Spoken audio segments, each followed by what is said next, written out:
Glad to have you with us this week. So, from some of our earlier videos, you may recognize the 67 Chevelle that we did last year.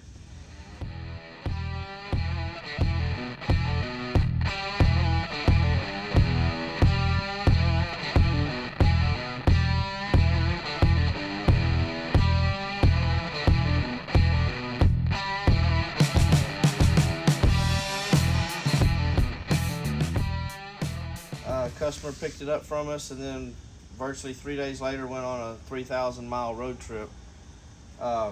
Didn't have any issues. Car's been in storage through the winter. But one of the small issues I guess he did have was the fuel gauge wasn't being accurate sometimes. And on his way back from his road trip, it started running a little erratic. So the car's here for us to figure out what's going on with that. But what we're going to do on this fuel gauge, we had issues with this when we were building the car. It's got Dakota digital gauges in it, but I think part of it is just the overall angle of the dangle and the float level and stuff like that. And what we were having is the floats were sticking. Some of these newer floats, they're just, the weight of the float, the arm of the float is so short to work on this tank that there's not enough weight to make it drop sometimes, and it was hanging. We put 3 sending units in it and we thought we had it, but apparently we didn't. So what we're going to go to this time, this is fairly new item. It's an item from Holley, and I think they call it Lidar. Is that what it is? Excuse me. So this is a new sending unit. It's programmable. This will take the place of the other sending unit that's in it. But what it does is it actually uses like a infrared beam. So when this is mounted, it'll shine a beam down off the surface of the gasoline in the tank. And now we do program it. That's what this little window here is for. Is there's some little switches in there that we'll use to program it, and the instructions here. And then so that's what we're getting ready to do. Is we're going to start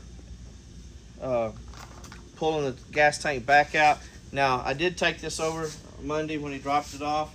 We went ahead and took it over to the dyno machine just to make sure it wasn't any, to the dyno tuners, to let them check it to make sure everything was functioning correct with the factory ECU, and to verify that there was no codes showing up. And once we got it back, we actually were going to put some fresh plugs in it. And we found an actual broken plug wire, so we're hoping that that was just the issue.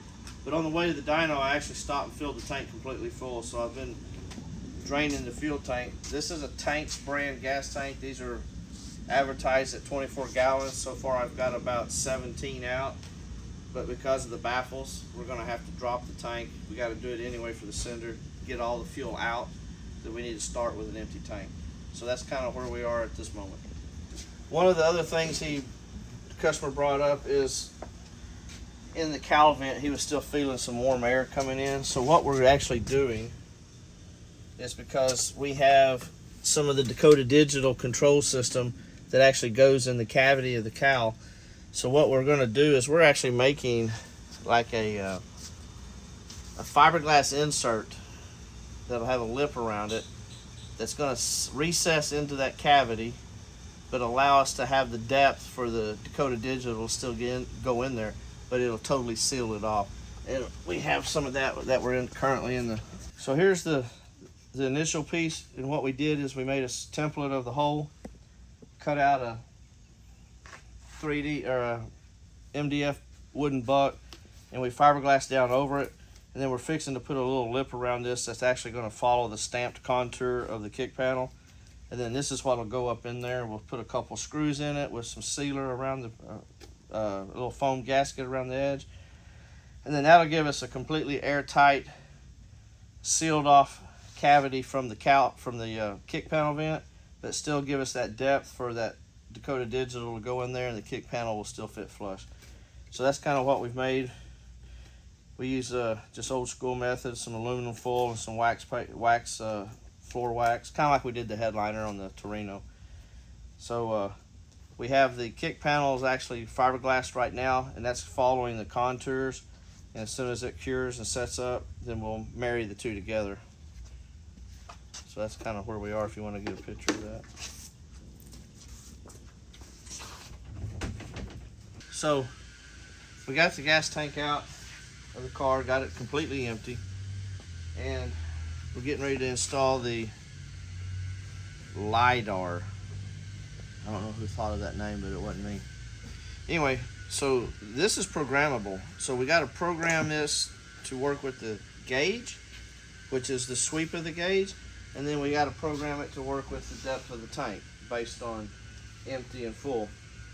So what I'm currently doing is I'm making a little jumper harness because I need to be able to sit in the car and watch the gauge from empty to half full to full, and press these little buttons back in here in accordance for that, and that's programming the sending unit to work with the sweep of the gauge.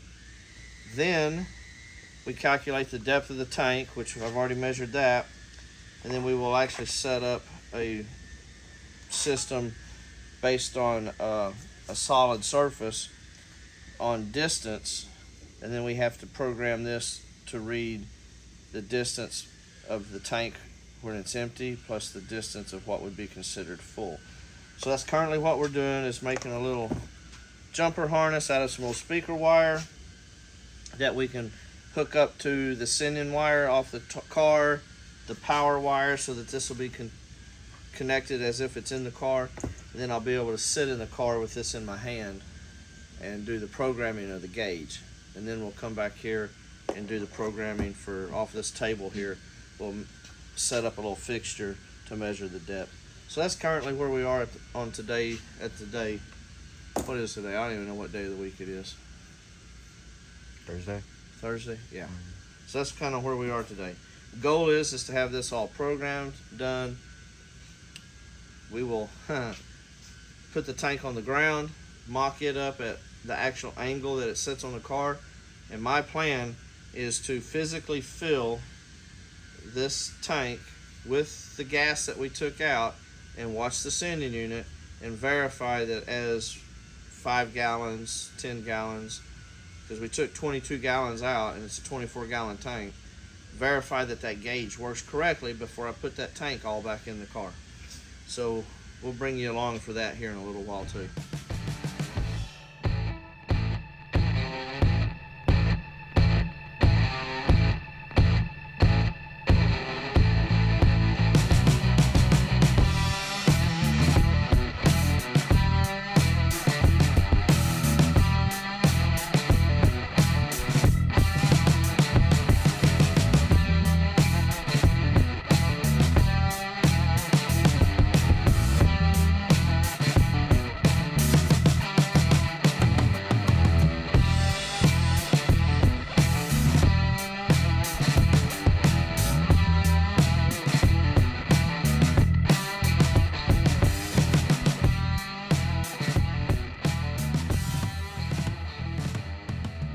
Okay, you got it on the empty position? Yep.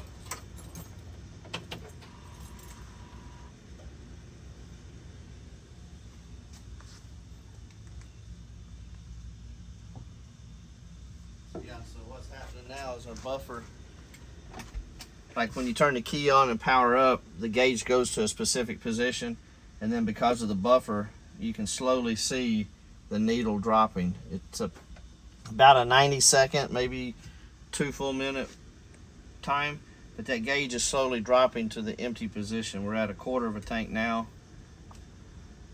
and it's just continuously slowly going.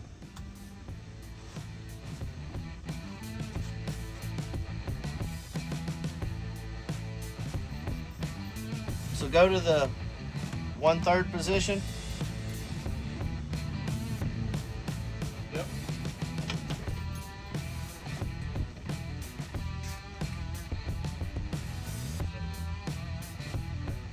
Go to the 2/3. Yep. Okay.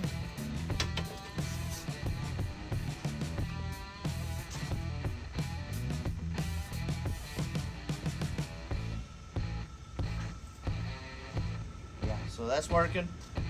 So now let's go to full, about 1 inch from the box, maybe. Yep.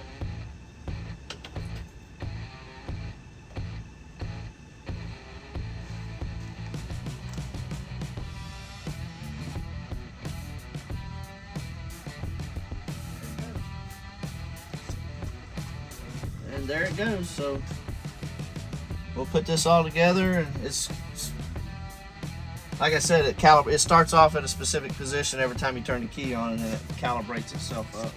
But it has done it multiple times now, so we feel we can put it together and put it in the car. So you've been following along with us here on the 67 Chevelle, working on the installation of the Holley Lidar Fuel Tank Sending Unit. So as you saw earlier, we got it programmed on the workbench, tested it 3 or 4 times over here on the bench. We've got it in the tank, and then what we did is we had our gas in 5-gallon increments, and we poured that into the tank 5 gallons at a time. This is a 24-gallon tank, so with the key on, pouring the gas in it, just watch the sending unit to make sure that it increased as the gas increased. Once that was all done, we turned around and used our 12-volt electric pump, and we actually pumped it back out again. That's after the tank was installed back in the car, just to verify that this works correctly. That LiDAR deal, it's gonna have a great place for. There's a great place for it with a lot of the aftermarket gauges, and sometimes the senders, the float style senders, they're just inaccurate, or you can't get them adjusted correctly in depth, so half a tank is really a quarter of a tank versus that whatever. So if you take your time, follow the instructions, and as I said earlier, verify, like if you have Dakota Digital, you need to verify which method of programming with their particular style of gauges. They have a couple different methods depending on what set of gauges you have. But all in all, it works great. I did a test drive of it, and the needle still will move slightly. Now the Dakota Digitals, they have a 90-second buffer in the gauge itself, so that keeps the needle from just erratically bouncing with fuel movement. It takes about 90 seconds for it to actually physically start responding. But everything seems to be working. So we did that, installed the mirrors, got the sending unit, test drove it, everything's working. So we're just gonna move on to the next step. But the LiDAR deal, it's gonna work great, and it's pretty inexpensive. I think it's, what is it, about 50, 60 bucks, I think, for the LiDAR deal. A little higher than that, yeah. It may be a little higher than that, I can't remember the actual price. But if you follow the steps, like I said, it's a one-time deal. Go for it, try it. So other than that, I guess that's all we got going on that. It works. Buy it, use it. It'll work with any gauge. OEM. It actually will work with OEM gauges because it senses ohms, so it will work with OEM gauges. That's it. We just got to clean the car up and send it home now. I want to thank y'all for following our channel. Like and subscribe. Tell your friends about it. Our subscribership is growing. Our viewership is growing, and we're trying to come up with new ideas for the videos and stuff like that. And again, if you're a self-motivated person, very knowledgeable on hot rods of all forms and shapes and different aspects of the car building process, if you can do welding, fabricating, mild fabricating, full fabricating, if you can do paint and body, whatever you can do, please send us your resume. We are hiring. I want to thank y'all for joining us.